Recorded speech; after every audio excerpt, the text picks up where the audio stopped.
नमस्कार दोस्तों, कैसे हैं आप सब। मेरा नाम उमेश शर्मा है और मैं आप सभी का अपने चैनल पे बहुत बहुत मतलब स्वागत करता हूं। सॉरी थोड़ी फंबलिंग के लिए। तो यार थोड़ी प्रैक्टिस छूट गई है वीडियोस बनाने की, बीच में अवेलेबल नहीं हो पा रहा था, थोड़ा ठीक नहीं था, तो सोचा कि वापस से स्टार्ट करते हैं। वैसे भी लाइफ को कहते हैं ना कि कम बैक ही लाइफ है।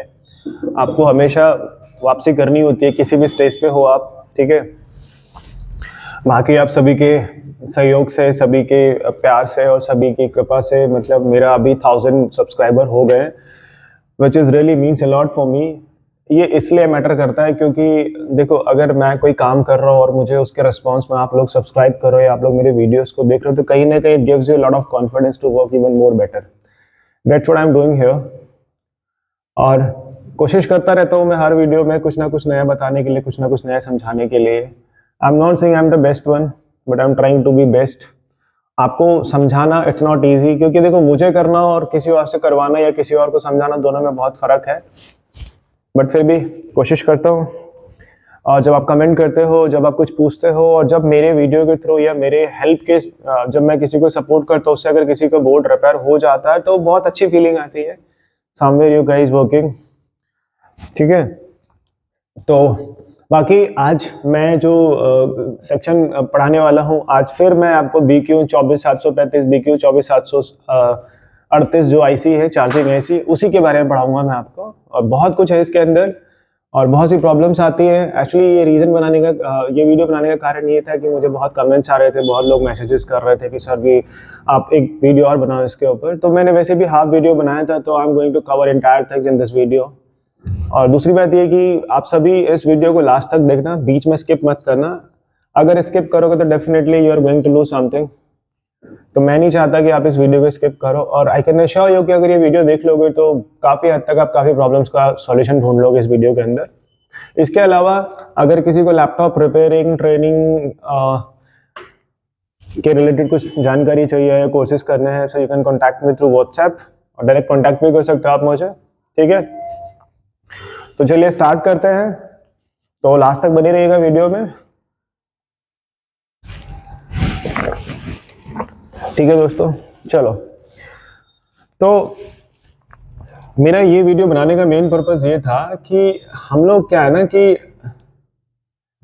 एक्चुअली इशू ये आ रहा था कि जब आप लैपटॉप में, हो क्या रहा है कि लैपटॉप में जो बैटरी का इशू आता है,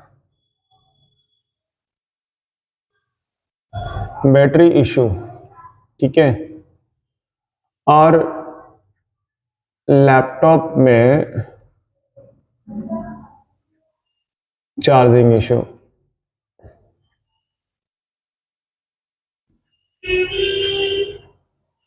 इवन आपने देखा होगा कि लैपटॉप में एक बड़ी कॉमन सी प्रॉब्लम आती है कि अ, आपका लैपटॉप अडाप्टर पे तो चल रहा है, बट बैटरी पे नहीं चल रहा है। कभी कभी बैटरी पे चल रहा है, अडाप्टर पे नहीं चल रहा है। कभी कभी ऐसा होगा कि अडाप्टर लगाने के बाद अगर आप बैटरी इंजेक्ट कर रहे हो तो चल रहा है। कभी कभी बैटरी लगाने के बाद आप इंजेक्ट कर रहे हो अडाप्टर तो चल रहा है। तो बहुत रेलेवेंट प्रॉब्लम्स आती है ये। और दिक्कत तो होती है कि जब इस तरह का इशू आता है तो समझ में नहीं आता कि आखिर कहाँ पे चेक करें और स्टार्ट कैसे करें, खत्म कैसे करें, क्या पॉइंट चेक करना चाहिए, ठीक है। तो बड़ी कंफ्यूजन होती है। तो मैं कोशिश करता हूँ कि इस वीडियो के थ्रू मैं आपको उस कंफ्यूजन से, मतलब कंफ्यूजन को दूर करूँ। तो समझते हैं पहले कि ये एग्जैक्टली काम करता कैसे है, ठीक है। तो अब मैं आपसे कुछ चीज़ें पूछूंगा, हालांकि आप जवाब तो मुझे अभी तो नहीं दे सकते मुझे, बट कमेंट्स में ज़रूर मेरे को बताना, ठीक है। देखूंगा किसका आंसर इंटरेस्टिंग है और कौन एक्चुअल में सही दिशा में काम कर रहा है। क्योंकि कुछ लोग ऐसे ही बोलते हैं, सर कोई शॉर्टकट तरीका बताओ कि जिससे कि बोर्ड रिपेयर हो जाए आसानी से। भाई देखो, शॉर्टकट तरीका तो कोई नहीं होता। अगर शॉर्टकट तरीका होता तो हर कोई डेफिनेटली बिना कम मेहनत के भी वो ज़्यादा रिजल्ट पाना चाहता है। मैं भी वैसे ही सोचता, बट ये रियलिटी नहीं है। आपको हार्ड वर्क तो करना पड़ेगा। हार्ड वर्क करने से पहले आपको, सबसे पहले तो आपको नॉलेज अच्छी होनी चाहिए, फिर प्रैक्टिस अच्छी होनी चाहिए, अच्छा, अब हम बात करते हैं कि अडाप्टर, ठीक है, और बैटरी, ये दोनों ही पावर सोर्सेज है लैपटॉप के लिए,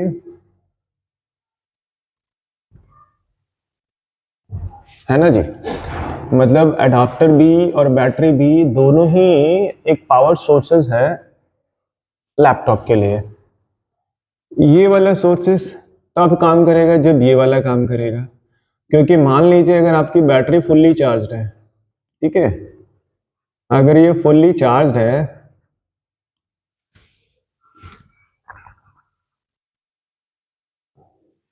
और अगर ये वाला प्रोसेस काम नहीं कर रहा, मतलब अडाप्टर वाला प्रोसेस काम नहीं कर रहा, तो कितनी देर लैपटॉप चलेगा आपका? जब तक बैटरी आपकी चार्ज है। जैसे से डिस्चार्ज होगी उसके बाद at the end of discharge the entire battery, आपका लैपटॉप डेड हो जाएगा, मतलब बंद हो जाएगा, ठीक है। नाउ अब अडाप्टर की इंफॉर्मेशन किसके पास होती है और अडाप्टर की इंफॉर्मेशन कैसे पहुंचती है एसआईओ के पास में? एसआईओ क्या करता है? कंट्रोलिंग सिस्टम है, ठीक है, ये कंट्रोलिंग सिस्टम है। अब कंट्रोल कैसे करता है ये जानना थोड़ा जरूरी है ना। तो एक मिनट, हाँ। अब जैसे मैं शुरू से बोलता आ रहा हूं कि अडाप्टर में आपका जो कॉमन सीक्वेंस होता है, एक वाट होता है, ठीक है, एक एम्पियर होता है, दूसरा वोल्ट होता है, ठीक है।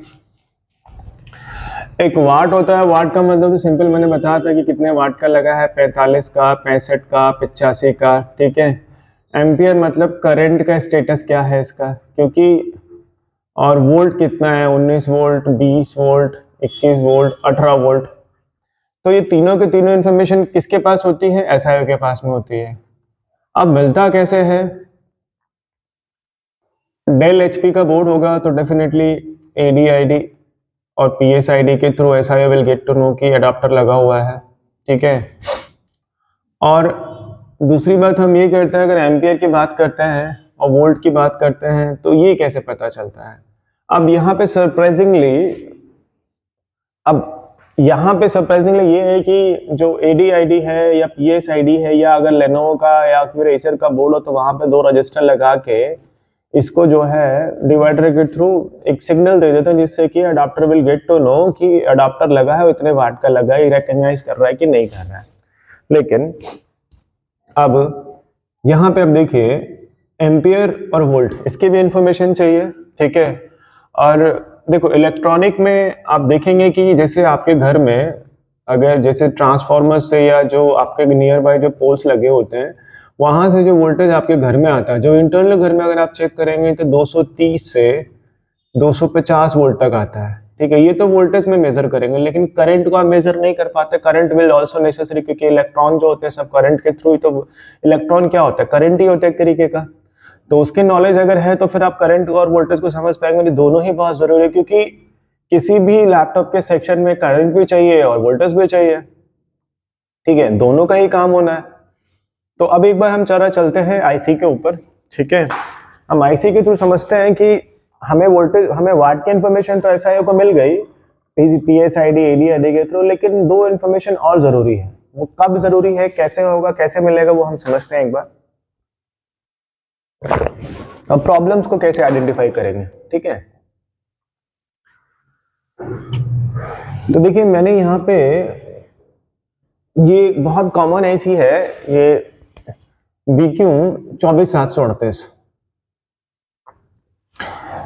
मैं हमेशा से बोलता हूँ यूआईसी बहुत कॉमन है, इसमें BQ 24738, BQ 24735, मतलब कई सारी सीरीज हैं इसकी, ठीक है। ये जरूरी क्यों है और इसका मतलब क्या है?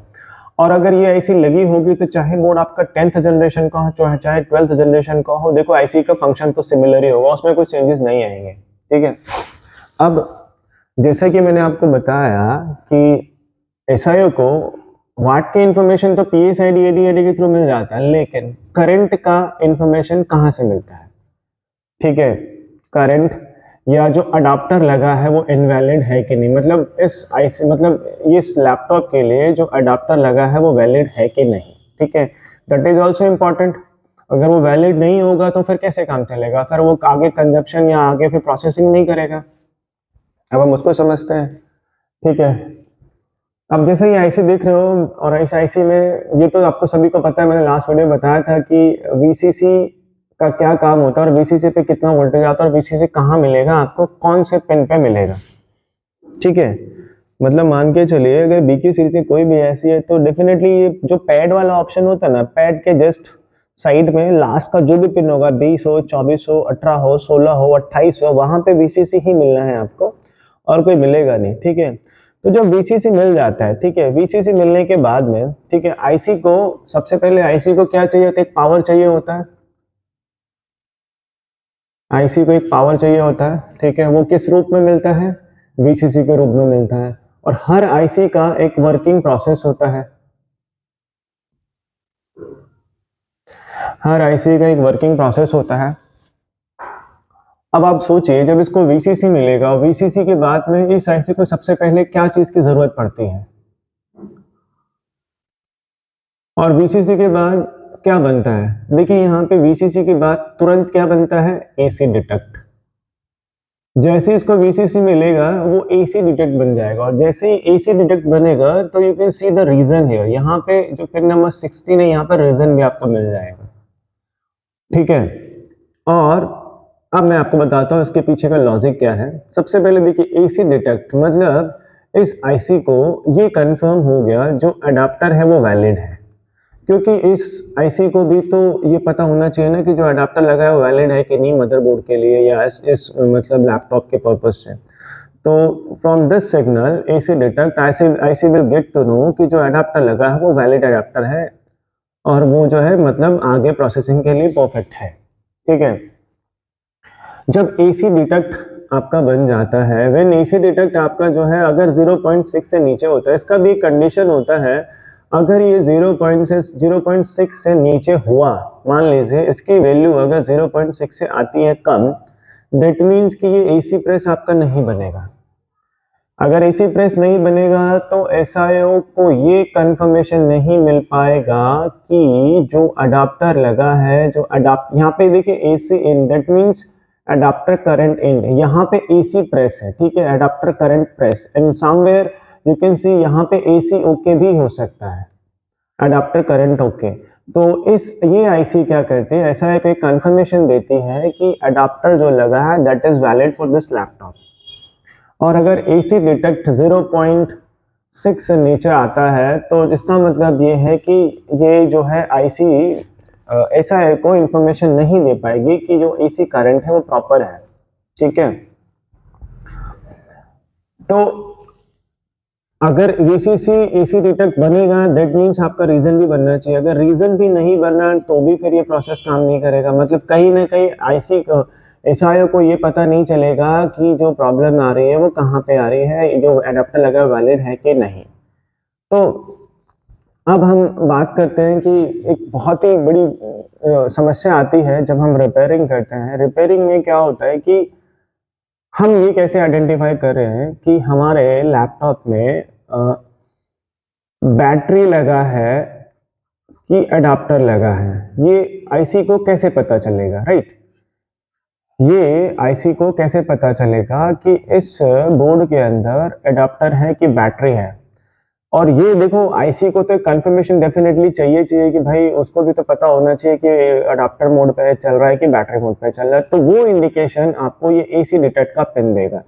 अगर आपका एसी डिटेक्ट का पिन में प्रॉब्लम है तो दैट मीन्स कि कहीं ना कहीं आपका जो इश्यू आएगा, हो सकता है कि बैटरी डिटेक्ट ना हो सकता है कि अडाप्टर पे ना चले, हो सकता है बैटरी पे ना चले। That is also possible with this pin also. ये लॉजिकली आप जब काम करेंगे तब पता चलेगा। मान लीजिए यहाँ पे एसी डिटेक्ट का है, यहाँ पे देयर इज नो हैश, यहाँ पे अगर कोई हैश लगा होता है दैट मीन्स कि ये लो वैल्यू पे काम करता है, बट यहाँ पे हैश नहीं लगा है, दैट मीन्स कि इसको जो वोल्टेज चाहिए ये 2.4 से लेके 3.3 समथिंग या 3.0 के आसपास का वोल्टेज चाहिए। ठीक है, अगर आपने अडाप्टर लगाया है और यहाँ पे वोल्टेज अगर 0 शो कर रहा है, इसका मतलब ये है कि ये आईसी जो आपका एडाप्टर है उसको डिटेक्ट ही नहीं कर पा रही है। मतलब उस आईसी मतलब कहीं ना कहीं ये आईसी को पता ही नहीं चल पा रहा है कि एडाप्टर जो लगा है वो कितने कौन सा लगा है, कितने करंट फ्लो क्या है। जब तक इसको पता नहीं चलेगा तब तक ये फिर आगे की प्रोसेसिंग नहीं होगी।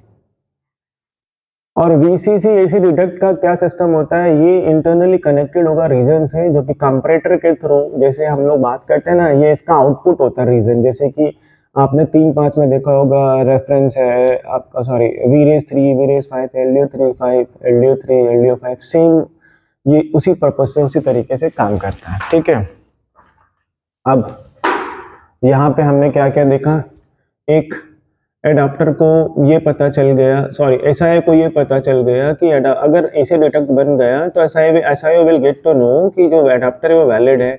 इसके साथ साथ इसने पीएसआईडी से ये पता लगा लिया कि जो एडाप्टर है वो कितने वाट का है। नाउ अभी इसको ये भी तो पता करना है ना कि इसका जो करंट है, इसका करंट का प्रोसेसिंग क्या है, करंट क्या मतलब जो करंट है उसका लेवल क्या है। ठीक है, वो कैसे पता चलेगा, है ना। अब उसको पता करने के लिए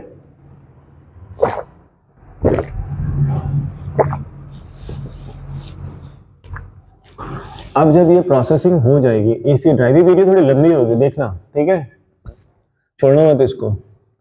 अब ये एसी प्रेस, हाँ तो हम यहाँ पे थे कि इसको 1 वाट का पता चल गया और इसको अडाप्टर का पता चल गया, मतलब लाइक वैलिड है कि नहीं, 2 चीजें एसआई को पता चल गई, 1 और 2। अभी क्या रह गया, करंट को मेजर, क्योंकि जब तक ये करंट को मेजर नहीं करेगा एसआई तो बैटरी को चार्ज नहीं होने देगा। That is also more important, right. अब ये कैसे होगा, तो मैं थोड़ा सा इसको ना इरेज करता हूँ ताकि मुझे समझाने में आपको आसानी होगी। अब इस पे कितना कितना पिन पे वोल्टेज आता है, कभी अगर मैं कोई वीडियो बनाऊंगा तो मैं आपको बता दूंगा, या फिर कभी लाइव टेस्टिंग करूंगा तो मैं आपको चेक करके दिखा दूंगा कि इन जनरल इनमें क्या क्या वोल्टेज आता है। लेकिन मैंने जो वीडियोस बनाया उसमें मैंने बेसिक में बताया है कि इन पे कितना कितना वोल्टेज आपको मिलेगा, राइट। तो चलिए हम थोड़ा आगे बढ़ते हैं और समझते हैं कि अब अगर मेरे ऐसा है कोई 2 चीज का कंफर्मेशन मिल गया तो थर्ड पॉइंट पे क्या कंफर्मेशन चाहिए इसको। ठीक है दोस्तों, चलिए देखते हैं। ठीक है, अब यहाँ पे हमने क्या देखा कि VCC is working, AC detector is working properly, reason is also working properly, AC press is working properly। मतलब ये 4 पॉइंट्स आपके अभी काम कर रहे हैं, आपने चारों पे टेस्टिंग करी है, that is working properly। Now जब ये सब आपका हो जाता है तो you also need AC drive। AC drive का काम क्या होता है, अब देखेंगे यहाँ पे AC drive, in here you can see a bad drive, right। अब दोनों से आपको ये तो समझ में आना चाहिए कि एसी ड्राइव मतलब एडाप्टर करंट ड्राइव, और बैटरी ड्राइव मतलब बैटरी को ड्राइव, मतलब बैटरी को चार्जिंग के लिए इनेबल करना, राइट। लेकिन ये कब होगा और ये कब होगा, दोनों के बीच में क्या डिफरेंस है और ये कहानी बनेगी कैसे, तो कब होना चाहिए। ठीक है, देखते हैं एक बार।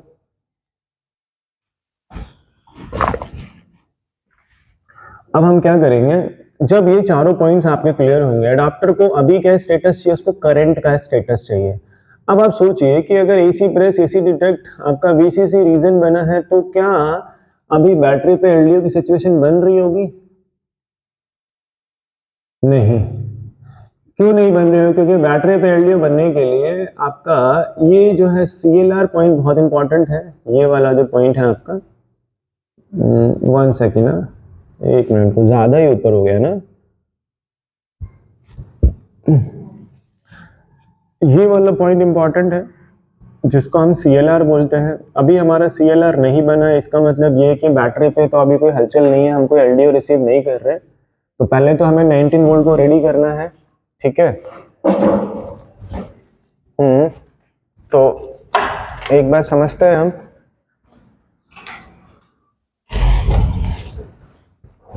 ठीक है।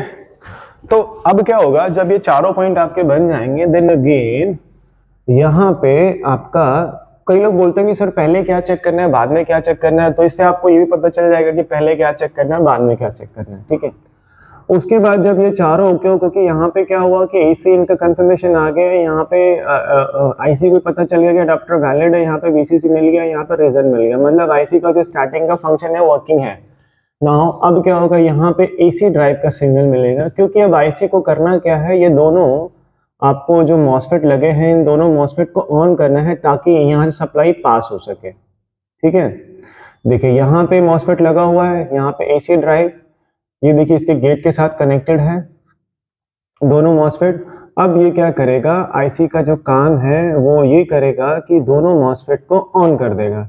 जब दोनों मॉसफेट को ऑन कर देगा उसके बाद यहाँ पे आपको आउटपुट के रूप में 19 वोल्ट मिल जाएगा। ठीक है, कई बार क्या होता है कि यहाँ पे 19 वोल्ट आपको नहीं मिल रहा होता है, इस पॉइंट पे 19 वोल्ट नहीं मिल रहा होता है, या यहाँ पे अगर आप देखेंगे ये कौन सा चैनल हुआ आपका, ड्रेन कैथोड की तरफ है तो एन चैनल हुआ, तो यहाँ पे आपको जो है आउटपुट नहीं मिल रहा है। ठीक है, जो कि चाहिए था। अब वो क्यों नहीं मिलता, तो कई बार देखेंगे जैसे हमारा ये वाला पॉइंट देखेंगे, यहाँ पे अक्सर आप देखेंगे तो 4.12 किलो ओम का रजिस्टर मिलता है मोस्टली BQ सीरीज के साथ में, जो एसी ड्राइव के पास में होता है। इवन क्या आपका CMS RC के पास में भी सिमिलर ये रजिस्टर होता है। ये क्या करता है, करंट को एनरिच करता है, मतलब करंट को समझता है, करंट को मेजर करता है। कई बार अगर ये लीकेज हो जाएगा, अगर ये लीकेज हो जाएगा तो क्या आपका गेट इनेबल होगा, नहीं होगा। ठीक है,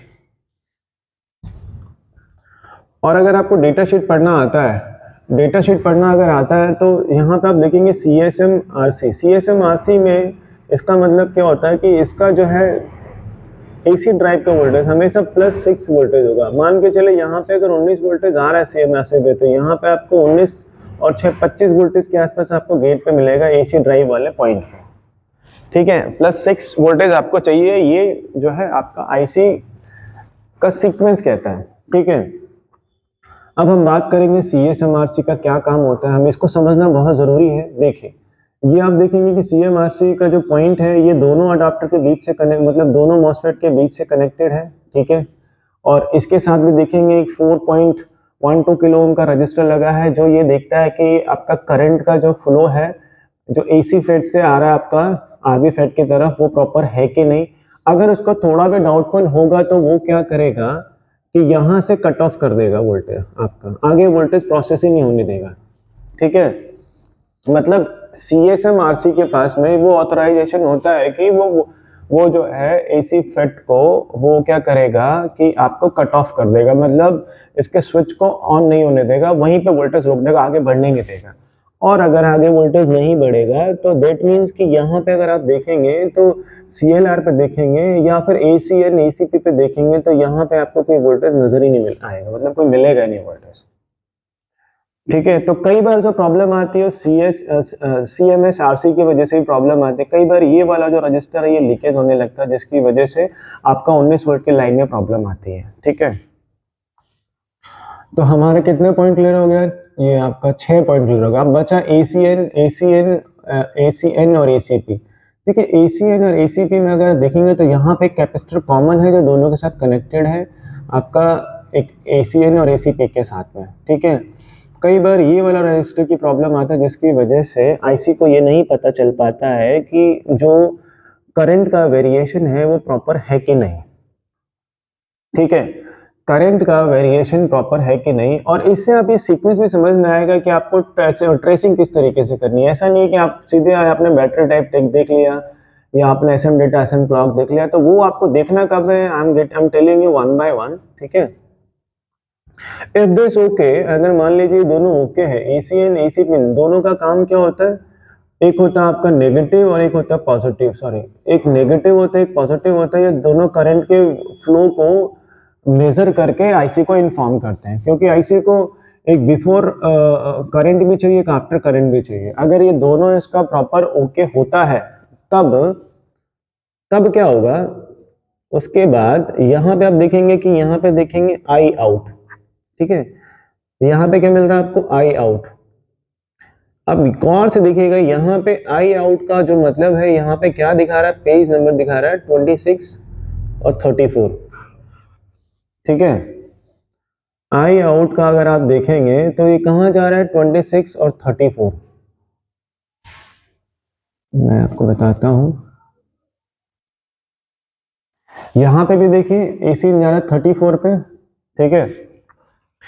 अब मैंने आपको थोड़ी देर पहले बताया था कि एसआई को क्या क्या चाहिए। एक अडाप्टर का इंफॉर्मेशन चाहिए, एक वाट, एक आपका अडाप्टर की वाट का इंफॉर्मेशन चाहिए, ये तो आपका मान लीजिए वोल्टेज का होगा वैलिड है कि नहीं, ठीक है।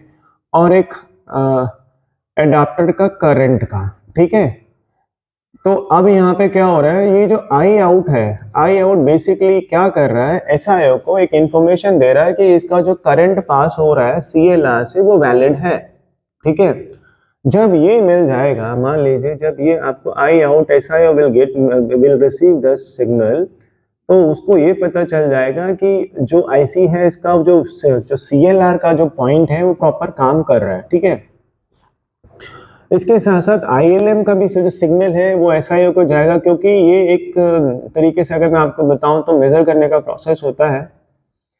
तो ये दोनों पॉइंट एसआईओ के साथ कनेक्टेड हो जाएंगे। अब बचा क्या आपका एसडीए और एससीएल, ठीक है। एक तो ये दोनों बच गया, उसके बाद क्या बचा आपका, ये देखिए एलडीओ ग्राउंड तो खैर पहले में देखना है, फिर आपका एसआरपी, एसआरएन और ये बेड ड्राइव, ठीक है। अब ये कुछ 5-6 पॉइंट्स बचे, अब ये कब चेक करना है आपको, अब मैं इसको बताता हूँ।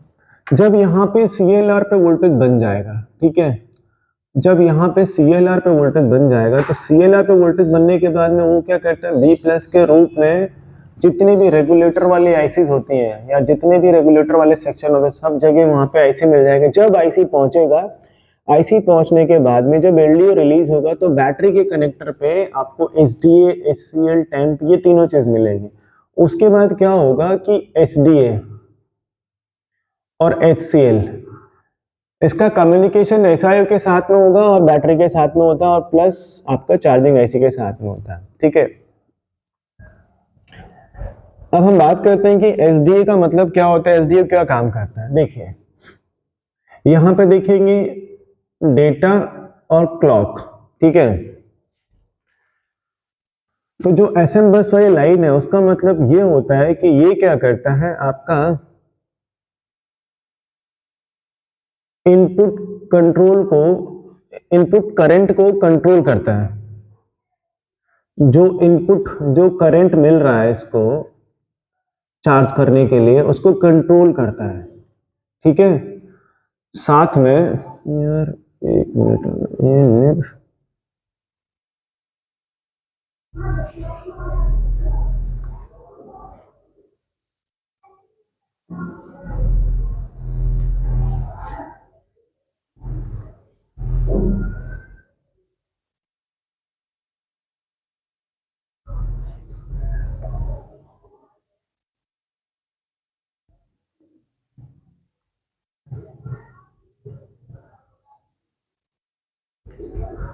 एक मिनट दोस्तों,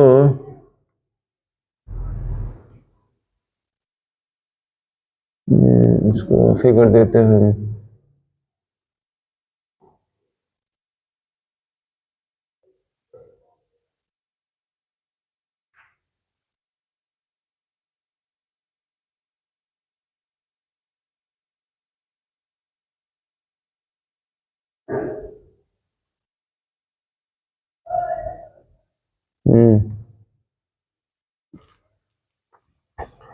एक मिनट, थोड़ा प्रॉब्लम कर रहा है, मुझे जरा सा 1 सेकंड देना, फिर हम आगे चलते हैं। नहीं प्रोसेसिंग क्यों नहीं हो रहा यार, ये तो गड़बड़ हो गया।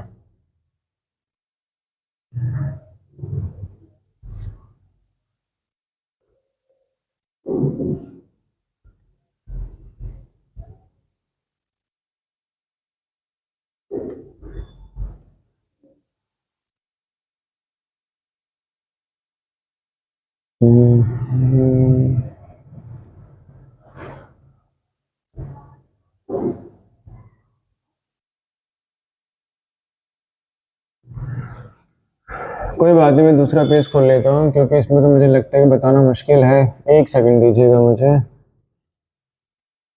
मैं दूसरा पेज खोल लेता हूँ, ठीक है। चलिए, क्योंकि टाइम वेस्ट हो रहा था, ठीक है। तो अब क्या होगा कि एसएम बस एसएम डेटा का मतलब क्या होता है, क्योंकि मैंने क्या बोला कि ये कौन कौन से पॉइंट आपके क्लियर हुए?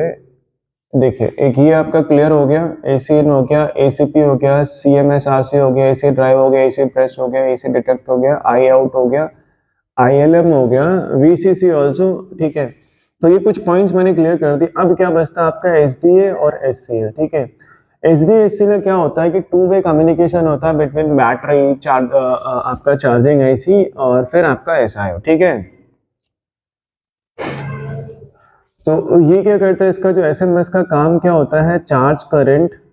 ठीक है,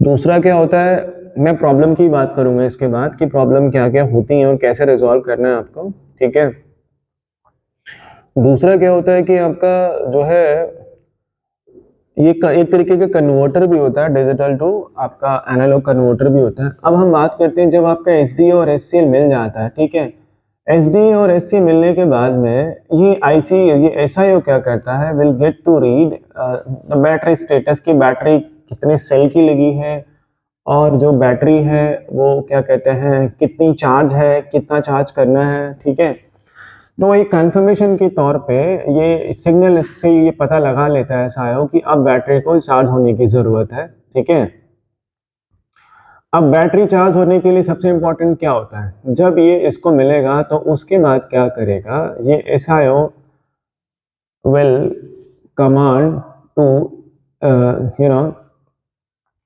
आईसी को एक कमांड देगा कि ये क्या करे कि बैटरी को चार्ज करे। बैटरी चार्ज करने के लिए you can C high drive, face और बीटीएसटी, यहाँ पे लो ड्राइव, यहाँ पे फिर ये आप देखेंगे लो ड्राइव, बीटीएसटी, हाई ड्राइव, फेस। मतलब अब इनका काम क्या होगा कि ये जो दो मॉसफेट लगे हैं जो रेगुलेटर के रूप में लगे हैं, इन दोनों के साथ कम्युनिकेशन शुरू हो जाएगा। जब भी कम्युनिकेशन शुरू होगा तो उसके बाद क्या होगा, यहाँ पे आप देखेंगे ये बैटरी का सीएलआर है, यहाँ पे आपको वोल्टेज मिलेगा जो बैटरी चार्ज करने के लिए, अगर बैटरी लगाई है तो it should be come around 10 to 12 volt के आसपास। अगर बैटरी नहीं है तो यहाँ पर 0.1 से लेके 3 वोल्ट के समथिंग के आसपास मिलेगा अकॉर्डिंग टू द लैपटॉप। ठीक है, अब जब ये सीक्वेंस हो जाएगा तो अब क्या है कि आईसी को ये पता चलना चाहिए कि जो करंट है, अब बैटरी चार्ज करने की इंफॉर्मेशन कौन बताएगा, तो वो बैटरी को, वो चार्जिंग आईसी को पता चलेगा एसआरपी और एसआरएन के through. If this working properly, तब जाके यहाँ पे जो क्या कहते हैं, तब जाके चार्जिंग आईसी क्या करेगी, जो बैटरी ड्राइव का सिग्नल इनेबल करेगी, जो आपका चार्जिंग डिस्चार्जिंग मॉसफेट है जिसके थ्रू आपका बैटरी चार्ज होना शुरू हो जाए। यहाँ पे देखेंगे तो देखेंगे यहाँ पे लिखा है बैटरी ड्राइव। ठीक है, तो ये सिग्नल यहाँ पे मिलेगा, तब जाके गेट ऑन होगा। फिर क्या होगा कि जब आपका जो लैपटॉप, अगर जब ये सिग्नल मिलेगा कैसे, जब आपका एसी डिटेक्ट वाला पिन पे जो वोल्टेज है वो ड्रॉप हो जाएगा तो आईसी को ये पता चल जाएगा कि अब जो लैपटॉप है वो बैटरी मोड पे चलना है। तो वो क्या करेगा, फिर आपका CSMRC और फिर क्या कहते हैं आपका वो जो है एसी फिट वाले को वोल्टेज को वो ड्रॉप करके वो क्या करेगा, आपका बैटरी मोड पे ऑन कर देगा। ठीक है, बैटरी मोड पे ऑन कर देगा। ये एक प्रोसेस होता है आपका चेक करने के लिए। अब इस पे वोल्टेज आता कितना कितना है इन कॉमन अगर मैं बताऊं आपको, थोड़ा सा मैं आपको बता देता हूँ। अडाप्टर मोड पे क्या वोल्टेज आएगा, बैटरी मोड पे वोल्टेज बताने के लिए फिर नेक्स्ट वीडियो का आपको वेट करना होगा। अगर मैं बात करूं, देखो इन कॉमन अगर मैं आपको समझाऊं,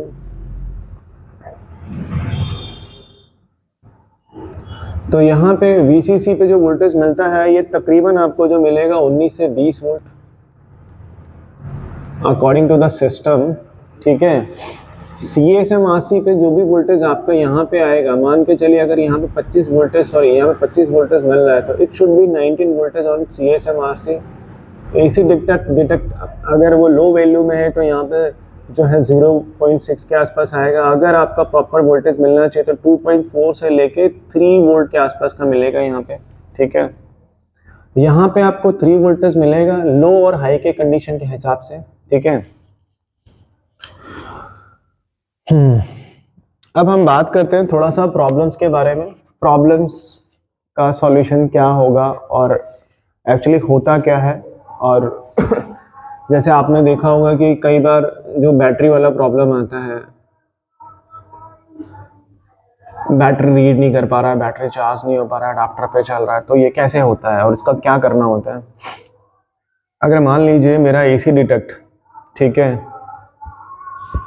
अगर मेरा एसी डिटेक्ट प्रॉपर नहीं है तो उस केस में ये होगा कि जो आपका, क्योंकि एसी डिटेक्ट अगर प्रॉपर नहीं है, अगर यहाँ पे मान लीजिए वोल्टेज जो आना चाहिए वो वोल्टेज उस तरीके से नहीं मिलना, तो ये क्या करेगा, जो पुल अप रजिस्टर है ये क्या कर देगा, ये लो हो जाएगा ग्राउंड से इंटरनली। ये इंटरनली कनेक्टेड होता है कंपैरेटर के थ्रू, तो ये लो हो जाएगा। लो होने का मतलब ये है कि एसआईओ को पता ही नहीं चलेगा कि अडाप्टर वैलिड है कि नहीं, और अगर अडाप्टर को ये पता नहीं चलेगा वैलिड नहीं है तो उस केस में क्या करेगा, बैटरी चार्ज नहीं होने देगा, मतलब बैटरी चार्जिंग डिसेबल कर देगा। ठीक है, इसके लिए ये एसी ओके, और इसके लिए एसी डिटेक्ट वाली पिन बहुत इंपॉर्टेंट है। कई बार इसी पिन की वजह से प्रॉब्लम ये आती है कि बैटरी चार्ज नहीं होती है या फिर अडाप्टर का इंडिकेशन जो है आईसी को नहीं मिल पाता, और अगर अडाप्टर का इंफॉर्मेशन नहीं मिल पाएगा तो क्या लगता है आपका जो है ये 19 वोल्ट का भी काम नहीं हो पाएगा, मतलब 19 वोल्ट बनेगा नहीं। ठीक है, सबसे बड़ा लॉजिक यही होता है, अक्सर लोग यहीं पे फंसते हैं। तो कभी भी अगर ये प्रॉब्लम आपके पास आती है कि बैटरी चार्ज हो रही है, नहीं हो रही है चार्ज, या फिर अडाप्टर पे नहीं चल रहा, तो आप आंख बंद करके मेरे हिसाब से एक बार तो आप एसी डिटेक्ट वाली लाइन को चेक करें। ठीक है, अगर एसी डिटेक्ट वाली लाइन चेक करने आए, यहाँ पे ये मत देखिए कि यहाँ पे अगर आप जब ये इसका, कई लोग कंफ्यूजन, ये कई लोग प्रॉपर चेक नहीं कर पाते हैं। चेक करने का मतलब ये है कि देखेंगे जो एसी डिटेक्ट है उसमें एक वेन आ रहा है, फिर एक रजिस्टर ग्राउंड के साथ कनेक्टेड है, तो यहाँ पे आप ब्रिज रेक्टिफायर, वो क्या कहते हैं वहाँ पे वोल्टेज डिवाइडर वाला फार्मूला लगा के देखिए, और वोल्टेज डिवाइडर वाले फार्मूले के हिसाब से अगर यहाँ पे 2.4 वोल्टेज चाहिए तो यहाँ पे 2.4 वोल्टेज ही मिलना चाहिए। 2.4 से 2.5 हो सकता है, लेकिन अगर यहाँ पे 1.8 मिल रहा है, यहाँ पे अगर 3 वोल्ट मिल रहा है, डेट मीन्स कि ये होगा कि फिर आपका जो बैटरी है वो चार्ज नहीं होने देगा, ऐसा चार्ज नहीं होगा, क्योंकि वो अंडरस्टैंड ही नहीं कर पाएगा कि जो अडाप्टर लगा वैलिड है कि नहीं है। इसीलिए कई बार जो है आपका जो लैपटॉप है वो अडाप्टर मोड पे चलता है, ना कि आपका बैटरी मोड पे। एक तो ये कारण हो गया। अब दूसरी बात करते हैं हम, कई बार कि आपका जो बैटरी है वो मतलब चार्ज हो रही है लेकिन परसेंटेज नहीं बढ़ रहा, तो वो कई बार ये बीएसटी वाली जो पिन है इसके पीछे का रीजन होता है। कई बार ये वाला जो रजिस्टर है इसका इश्यू आता है, इस ये ओपन हो जाता है, या कई बार क्या होता है कि ये शॉर्ट हो जाता है। ठीक है, इसके बाद अगर मैं आपको बताऊं तो कई बार जो प्रॉब्लम आती है बैटरी डिटेक्शन को लेके, या फिर जो है बैटरी काम नहीं कर रही है, तो कई बार ऐसा भी होता है कि जो आप एसएम डेटा और एसएम क्लॉक, मतलब आपको 4 से 5 पॉइंट चेक करने हैं। एसएम डेटा वाला जो पॉइंट है, एसएम क्लॉक वाला जो पॉइंट है, उसका बड़ा इशू होता है। कई बार इनके बीच का जो रजिस्टर या डायोड लगे होते हैं वो शॉर्ट हो जाते हैं या ओपन हो जाते हैं, वो आपको चेक करना है। ये भी मोस्टली आपको 10 किलो ओम के ही रजिस्टर मिलेंगे, ज़्यादा अगर आप देखेंगे तो इस वाले सेक्शन में आपको मोस्टली एसएम बस और एसएम लाइन की जो लाइन है, एसएम डेटा, एसएम बस, एसएम क्लॉक का, तो वहां पे आपको 10 किलो ओम का ही रजिस्टर मिलेगा। ठीक है, जो चार्ज को आपको वैलिड और इनवैलिड दोनों के लिए जरूरी होता है। ठीक है,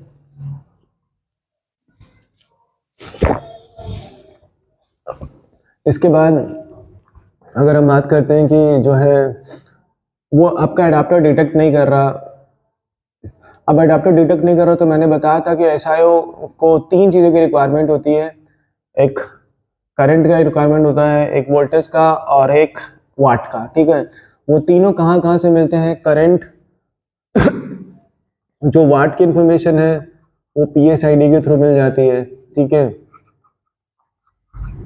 और अडाप्टर इनवैलिड है कि अडाप्टर इनवैलिड है या वैलिड है, उसकी इंफॉर्मेशन चार्जिंग ऐसी ही देता है एसी ओके के रूप में एसआईओ को। ठीक है, अब आप इससे खुद अंदाजा लगा सकते हैं कि अगर एसआईओ को ये पता ही नहीं होगा कि अगर एसआईओ को ये पता ही नहीं होगा कि जो अडाप्टर लगा है वो वैलिड है कि नहीं, तो क्या आपको बैटरी को चार्ज होने देगा? नहीं होने देगा वो। ठीक है, क्योंकि उसके पास अथॉरिटी होती है, वही तो एक तरीके का मतलब मान के चलिए पूरे बोर्ड को किसको ऑन करना है, किसको चार्ज करना है, किसको डिस्चार्ज करना है, वो कौन काम करेगा? वो अगर ये वैलिड होगा तभी तो ये बैटरी ड्राइव वाला सिग्नल इनेबल होगा। अगर वैलिड नहीं होगा तो क्या लगता है आपको जो है मतलब चार्ज होगा कि नहीं होगा? खैर बैटरी ड्राइव को इनेबल करने के लिए होता है। अगर मान के चलिए इसको सिग्नल नहीं मिलेगा तो क्या ये वाला जो सीक्वेंस है आपका ये प्रॉपर काम करेगा? आपका नहीं करेगा आपका ये, ठीक है। अब इसमें मैंने दो चीज़ें बताई है, बिफोर आफ्टर। बिफोर में अगर आपका मान लीजिए अगर आपको 19 वोल्ट की लाइन शॉर्ट चेक कर रहे हो तो 19 वोल्ट की लाइन चेक करने के लिए आपको क्या करना होगा, और आपका क्या कहते हैं बैटरी चार्ज वाली लाइन को चेक करने के लिए क्या करना होगा। मैं एक बार आपको पॉइंट टू पॉइंट क्लियर कर देता हूँ थोड़ा सा, ठीक है, जिससे कि आपको दिक्कत ना हो, कॉन्सेप्ट क्लियर रहे आपका। और अगर कुछ मिसप्लेस हो गया होगा तो फिर नेक्स्ट वीडियो में कोशिश करूँ कवर करने की, या फिर आप मेरे से कमेंट में पूछ सकते हैं या फिर व्हाट्सएप कर सकते हैं तो मैं वो क्लैरिफाई कर दूंगा।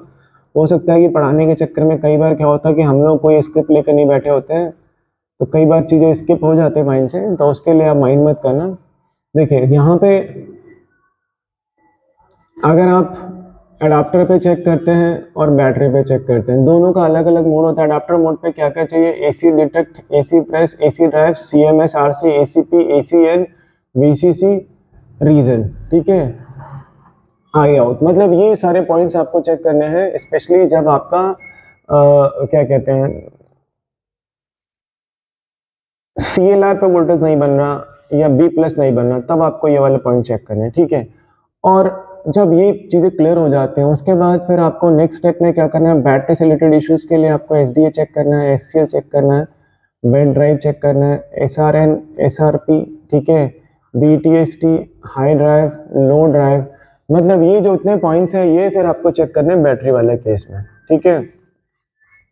अब बैटरी डिटेक्ट नहीं कर रही, चार्ज नहीं हो रही, इन कॉमन जब बैटरी का जो बहुत कॉम्प्लिकेटेड इशू आता है कि चलते हुए अडाप्टर में आप बैटरी लगा रहे हो, चार्ज कर रहे हो, फिर निकाल दे रहे हो, नहीं कर रहे, फिर दोनों एक साथ लगा रहे हो तो नहीं काम कर रहा, वन बाय वन काम कर रहा है। तो ये ज़्यादातर प्रॉब्लम मेरे भाइयों ये AC ओके या फिर AC डिटेक्ट की वजह से ही आता है ज़्यादातर। आप चेक करना, अगर आपको एक्सपीरियंस है तो आपको पता होगा, एक्सपीरियंस नहीं है तो जब आप ये करोगे ना तो आपको आइडिया लग जाएगा, ठीक है। तो दोस्तों आज की क्लास में इतना ही। अब नेक्स्ट में मैं कुछ और चीज़ें आपके लिए इंटरेस्टिंग लेके आने वाला हूँ, जिससे कि आप जब बोर्ड रिपेयर करेंगे या फिर जब डायग्नोस करेंगे तो आपको अंडरस्टैंड करने में बहुत आसानी होगी। इसके अलावा अगर किसी को लैपटॉप चिप लेवल का कोर्स करना है तो अभी अपनी सीट बुक कराइए और अपनी जो ट्रेनिंग वाले क्लासेज है स्टार्ट कीजिए। थैंक यू सो मच आज के लिए, आप सभी को बहुत बहुत धन्यवाद। आपका दिन शुभ हो और ये साल आपके लिए बहुत सारी तरक्कियों से भरा हो। Thank you.